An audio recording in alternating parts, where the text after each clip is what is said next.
पैर तो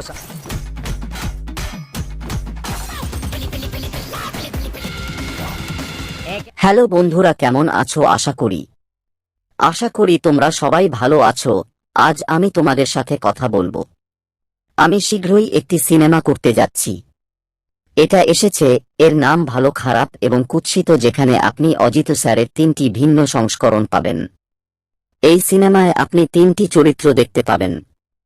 ভালো গল্পটি প্রধান চরিত্রগুলোর চারপাশে আবর্তিত হয়, যার নাম অর্জুন, খারাপ যার নাম রাজা, এবং তার পরের জন যার নাম গুণ, পৃথকীকরণ, যা একই লক্ষ্যের জন্য বিভিন্ন পদ্ধতি। অর্জুন একজন সৎ মানুষের পথে হাঁটেন। পুলিশ অফিসার হলেন সমাজের ন্যায় বিচার এবং নিরাপত্তা নিশ্চিতকারী ব্যক্তি। সে সত্য রক্ষা করতে চায়।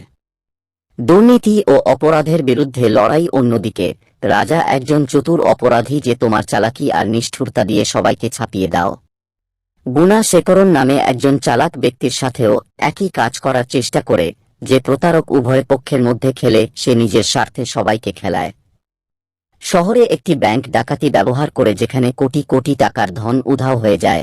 এই মামলার দায়িত্ব পেল অর্জুন। সেখানে রাজা এই ধন দখলের জন্য মিলিত হন, কিন্তু শরণকে এই চুরি করতেই হবে। সম্পর্কে গুরুত্বপূর্ণ তথ্য পায়, এটিকে আপনার সুবিধার জন্য ব্যবহার করার চেষ্টা করুন। রাজা এবং গুণা শেখরন মিলে গুপ্তধন তৈরি করেন। তারা তাকে খুঁজে বের করার চেষ্টা করে, কিন্তু অর্জুন শেষ পর্যন্ত তারা তিনজনই তাকে তাড়া করতে থাকে। এই সংঘর্ষটি একটি নির্জন এলাকায় সংঘটিত হয়, যেখানে গুপ্তধনটি লুকানো আছে এবং এখানে একটি বিশাল ধন রয়েছে।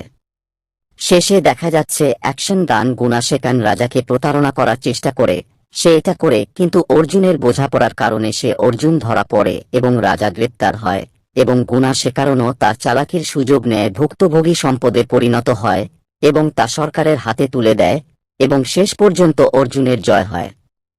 ভিডিওটি ভালো লাগলে চ্যানেলটি ঘুরে আসুন, সাবস্ক্রাইব করুন, লাইক করুন এবং মন্তব্য করুন করা।